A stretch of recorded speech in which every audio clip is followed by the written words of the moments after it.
পশ্চিমবঙ্গ বিজেপির সভাপতির আসনে পরিবর্তন, এটা কি শুধুমাত্র সাংগঠনিক রদবদল নাকি এর পেছনে রয়েছে দলের ভেতরের ক্ষমতার কৌশল?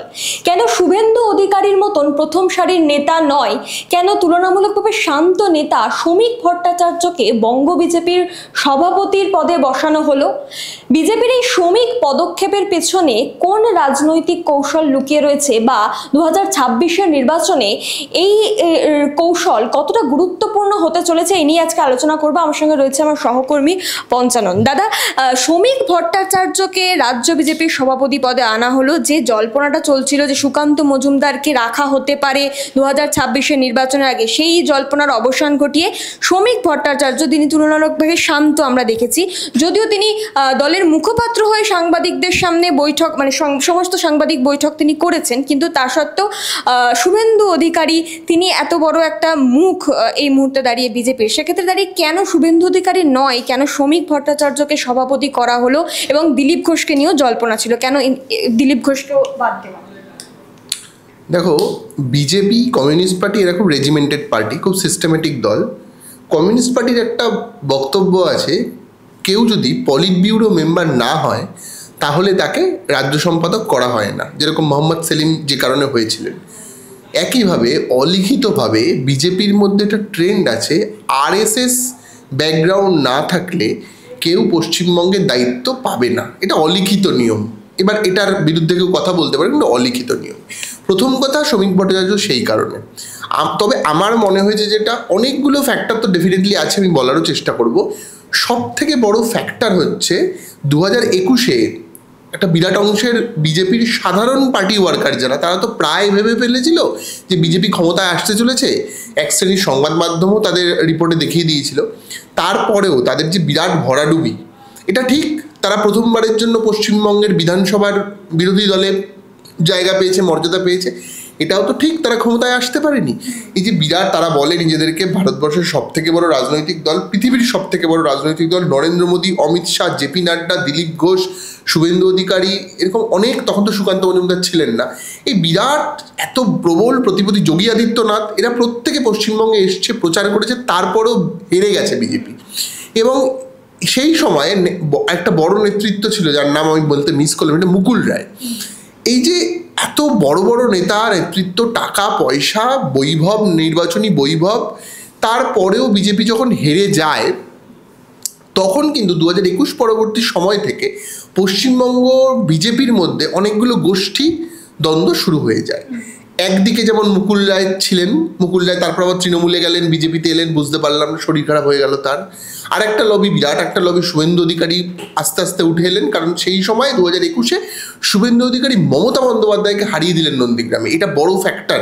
এবং তার মধ্যে দিয়ে শুভেন্দু আস্তে আস্তে বিজেপির রাজ্য স্তরের নেতা হতে শুরু করলেন। আর একটা নাম উঠে এলো, নতুন নাম, যিনি সভাপতি হলেন সুকান্ত মজুমদার, আর পুরনো সভাপতি দিলীপ ঘোষ, সেটা একটা নাম। এবং রাহুল সিনহা পুরনো দিনের মানুষ, তারও একটা ছোট লবি আছে। তো এতগুলো লবি, এতগুলো লিডারশিপদের আলাদা আলাদা সেক্টর, এইটা না আস্তে আস্তে বিজেপিতে প্রকট হচ্ছে, এটা সেন্ট্রাল লিডারশিপ বুঝতে পারছিল। এইবার ধরো, শুভেন্দু অধিকারীকে যদি আজকে করা হতো, শুভেন্দু অধিকারী নিঃসন্দেহে বিজেপির পশ্চিমবঙ্গের একদম প্রধান মুখ। উনি যেভাবে কথা বলেন, একেবারে মানে 1 to 1 মমতা বন্দ্যোপাধ্যায়ের বিরোধী, চোর মমতা বলে স্লোগান দেন, যে আগে কোনো বিজেপি নেতৃত্ব দেননি। তো বিজেপি নিঃসন্দেহে শুভেন্দু অধিকারী বড় মুখ, কিন্তু এটাও ঠিক, যেহেতু শুভেন্দু অধিকারী আরএসএস ব্যাকগ্রাউন্ড নয়, এবং শুভেন্দু অধিকারী মাত্র 6-7 বছর ধরে, 6-7 বছরও নয়, 6 বছর সম্ভবত, 6 বছর ধরে বিজেপিতে এসছে, তো তাকে সভাপতির পদে বসিয়ে দিলে পুরনো যারা বিজেপি, যারা আরএসএস ব্যাকগ্রাউন্ড যাদের তারা কোথায় যাবে?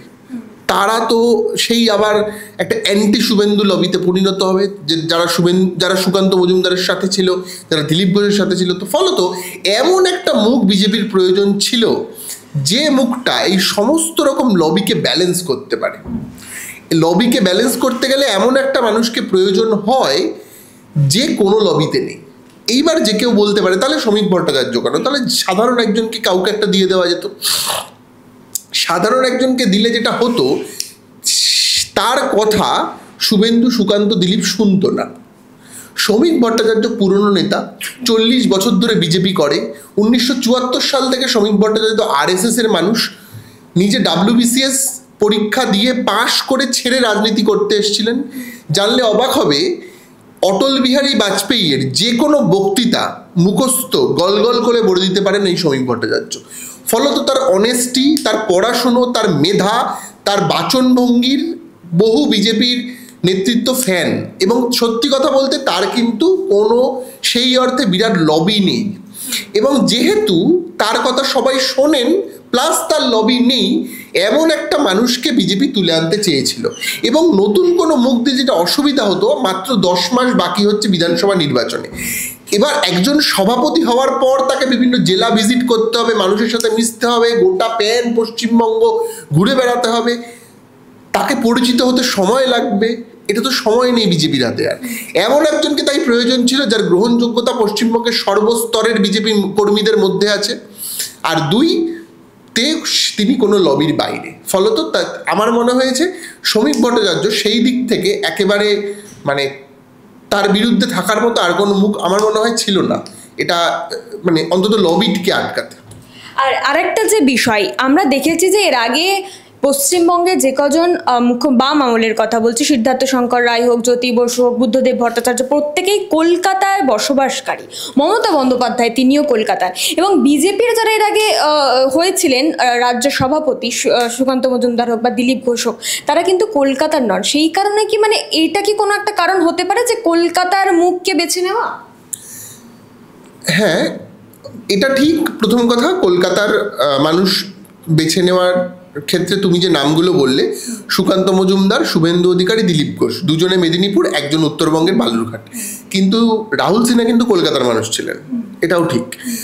আর 2, শ্রমিক ভট্টাচার্য যেটা তুমি বলছো কলকাতার, এবং সিদ্ধার্থ রায় থেকে জ্যোতি বসু, বিধান রায়, মমতা ব্যানার্জি, বুদ্ধদেব ভট্টাচার্য প্রত্যেকে কলকাতার মানুষ।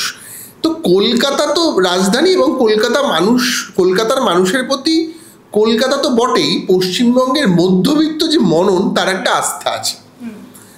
পশ্চিমবঙ্গ রাজনীতিতে যাই হোক না কেন, আসলে আন্দোলন যেই করুক না কেন, পশ্চিমবঙ্গ রাজনীতির ট্রেনটা কোন দিকে ভাসবে, হাওয়াটা কোন দিকে বইবে, সেটা সেট করে পশ্চিমবঙ্গের মিডিল ক্লাস মানুষ, যাদের নিয়ে একদিন কফি হাউসে সেই আড্ডাটা আজ আর নেই লেখা হয়েছিল, যারা নন্দীগ্রাম সিঙ্গুরের সময় কলকাতার রাজপথে মিটিং করেছিল, মিছিল করেছিল, যারা 1977 সালে গান লিখেছিল কংগ্রেসের এগেনস্টে, তেভাগ আন্দোলনের মাথা ছিল, নকশাল আন্দোলনের মাথা ছিল, এই যে মিডিল ক্লাস, এরা কোনোদিন বিজেপির সাথে থাকেনি, বিজেপিকে কোনোদিন ভোট দেয়নি। কেন দেয়নি তার বিভিন্ন রকম কারণ আছে, এটা ঠিক।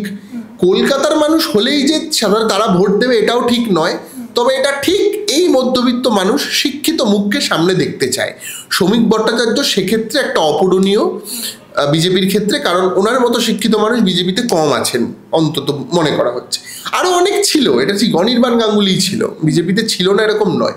পাশাপাশি আরেকটা তোমাকে বলছি, অগ্নিমিত্রা পালের কিন্তু নাম ছিল শ্রমিক ভট্টাচার্যের এগেনস্টে। মানে অনেকে চেয়েছিল যে অগ্নিমিত্রা পালও হোক, কিন্তু প্রবলেম ওটাই যে অগ্নিমিত্রা পালও খানিকটা শুভেন্দু ঘেঁষা মানুষ, শুভেন্দু লবি বলা হয় দলের মধ্যে, ফলত ওটা একটা হয়নি। এই কারণে অগ্নিমিত্রা পালও কিন্তু কলকাতার মানুষ। তো এটা একটা ব্যাপার যে কলকাতার মানুষ, তার জন্য বিজেপি করেছে, এটা ঠিক। তবে আমার মনে হয় যেটা শিক্ষিত মানুষ, যে মধ্যবিত্ত মননটাকে ধরতে চাইছে বিজেপি। আর একটা ব্যাপার হচ্ছে যে কলকাতার মানুষ আরও থাকলেও তাদের গ্রহণযোগ্যতা অন্যান্য রাজনৈতিক দলের ক্ষেত্রে ওপর নেই। বাঙালি যেসব মানুষের বক্তব্য শুনতে পছন্দ করে, সেটা বিধান রায় বলো, জ্যোতি বোস বলো, এপিজে আব্দুল কালাম বলো, যে সকল মানুষ একটু ইতিহাস টেনে বক্তব্য রাখেন, শ্রমিক ভট্টাচার্য তার বক্তব্য যদি 15 মিনিটের দেন, তার 7 থেকে 8 মিনিট ইতিহাস বলেন। শ্যামাপ্রসাদ মুখোপাধ্যায় থেকে শুরু করে তিনি আজকে মমতা বন্দ্যোপাধ্যায় আছেন, সব সময় উনি সবসময় 46-এর দাঙ্গা দিয়ে শুরু করেন, গোপাল পাঠা দিয়ে শুরু করেন। ওনার একটা ইতিহাস টানার একটা প্রবণতা আছে। আজকে যখন একটু আগে শ্রমিক ভট্টাচার্য প্রথমবার সভাপতি হয়ে বক্তব্য রাখলেন, সেখানেও আমি দেখলাম বিভিন্ন প্রসঙ্গ জুড়ে ইতিহাস একটা জায়গা স্থান পেল। বাঙালি আসলে ইতিহাসকে খুব পছন্দ করে, সেই ইতিহাসকে প্রিজার্ভ করতে পারে বলে আমার মনে হয় না, ইতিহাসকে নিয়ে ভাবতে পছন্দ করে। তার একটা অদ্ভুত কি বলবো নস্টালজিয়া কাজ করে পৃথিবীর সমস্ত বিষয়ের প্রতি। বাঙালি নস্টালজিয়ায় ভোগে, এবার তাকে ভোগায় কে? বিভিন্ন ফিল্ম মেকার, বিভিন্ন লিরিসিস্ট, অঞ্জন দত্ত থেকে অপর্ণা সেন থেকে প্রচুর মানুষ, এই ভাবনাটা আছে বাঙালির। এবং শ্রমিক ভট্টাচার্য তার বক্তব্যে বারংবার এইটাকে আমি দেখলাম আজকে প্রমোট করলেন। তিনি বললেন হঠাৎ করে আজকে, বুদ্ধদেব ভট্টাচার্য নাকি বলেছিলেন বিজেপিকে কোনো সর্বদলীয় বৈঠকে ডাকবেন না, এই কারণে যে বিজেপির সেই সময় বিধানসভায় একটিও আসন ছিল না। তো আরো অনেকগুলো কথা বললেন, এই কথাটা আমার মনে রয়েছে বলে বললাম। ফলত এই যে ইতিহাস টেনে কথা বলার যে ঝোঁক, শ্রমিক ভট্টাচার্যের যে বাগ্মিতা, তার বিরোধী দলের সাথে প্রত্যেকটা মানুষের সাথে যে সুসম্পর্ক, এইটা একটা বড় বোধহয় কারণ। মানে একে তো শহরের লোক, তুমি যেটা বললে ঠিক, পাশাপাশি এটাও ঠিক যে মধ্যবিত্ত মনন, বিভিন্ন দলের প্রতি তার অ্যাকসেপ্টেন্স, বিভিন্ন দলের কাছে সবটা উনি কোনোদিন শুভেন্দুর মতো চোর মমতা বলে লাভ হবেন না, এটা সম্ভব নয়। ফলত তার একটা, তিনি ব্যালেন্স করতে জানেন। দিলীপ ঘোষের মতন একেবারে মমতা বন্দ্যোপাধ্যায়, হ্যাঁ, এবং অযৌক্তিক কথাবার্তাও বলবেন না। এই গরুর দুধে সোনা টোনা ইত্যাদি বিজেপির যে RSS যেসব শিখায় টেকায়, তো শ্রমিক ভট্টাচার্যকেও এইসব শিখিয়েছে। দিলীপ ঘোষ যে জায়গায় যে স্কুলে ট্রেনিং নিয়েছে, শ্রমিক ভট্টাচার্য সেই স্কুলেই ট্রেনিং নিয়েছে। কিন্তু যদি একটা বৈঠকি আড্ডা হয়, যদি আনন্দবাজার, দেশপত্রিকা, ইন্ডিয়া টুডে যদি আজকে ডাকে বক্তব্য রাখতে ইন্টেলেকচুয়াল কোনো বিষয় নিয়ে, তখন দেখবে শ্রমিক ভট্টাচার্যকে ডাকবে। আমার নিজের মনে আছে এখনো, শ্রমিক ভট্টাচার্যকে দেশ পত্রিকার একটি বিতর্ক সভায় আমি দেখেছিলাম। এই বাগ্মিতা, এই ইন্টেলেকচুয়ালিজম, এই পড়াশুনো, এই মেধা যা মধ্যবিত্ত বাঙালি পছন্দ করে, কোথায় থাকে? তারা থাকে হচ্ছে কলকাতা, দুর্গাপুর, বর্ধমানের শহর অঞ্চলে, শিলিগুড়ি। এটা বিরাট অংশের ভোট। তুমি দেখো না, বর্ধমানে বিজেপির কোনো সিট নেই, বিধানসভায় কোনো সিট নেই পূর্ব বর্ধমানে। তো এই না থাকা এবং এই যে মধ্যবিত্ত সমাজের ভোটটা তাকে পেতে হবে, এই শহরাঞ্চলের মানুষের ভোট কিন্তু বিজেপি পাচ্ছে না।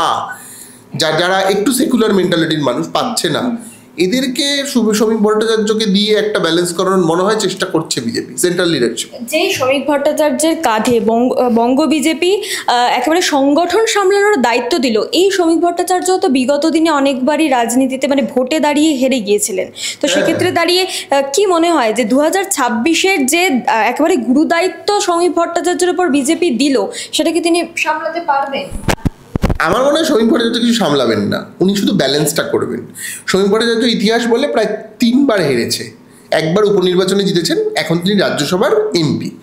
শ্রমিক ভট্টাচার্যর বিরাট কোনো সংগঠন বোঝে বলে আমার মনে হয় না। শ্রমিক ভট্টাচার্য যেটা মনে, আবার বললাম যে শিক্ষিত মার্জিত মধ্যবিত্ত ব্যাপার স্যাপার, বিজেপিটা চালাবে শুভেন্দু অধিকারীরাই, শুভেন্দু অধিকারী, দিলীপ ঘোষ, এরাই, মানে যারা নিচুতলায় কর্মীদের যাদের একটা স্থান আছে। কিন্তু চ্যানেলে বলার ক্ষেত্রে, ভালো লেখালেখির ক্ষেত্রে, কলকাতার সল্টলেক এরিয়ায় বক্তৃতার ক্ষেত্রে, তখন শ্রমিক ভট্টাচার্যকে প্রয়োজন হবে। শ্রমিক ভট্টাচার্য কি শুভেন্দু অধিকারীর পাড়ায় গিয়ে দিলীপ ঘোষের মতো খড়গপুরের রাস্তায় ঘুরে ঘুরে চা খেতে খেতে সংগঠন করবেন? কোনোদিন করবেন না। তার সে ওই লেটে ঘুম থেকে উঠবেন, সকালের আনন্দবাজারটা পড়বেন, এবং তিনি সাহিত্যপ্রেমী, তিনি বললাম যেটা অটল বিহারী বাজপেয়ীর বক্তব্য গড়গড় করে বলে দিতে পারেন।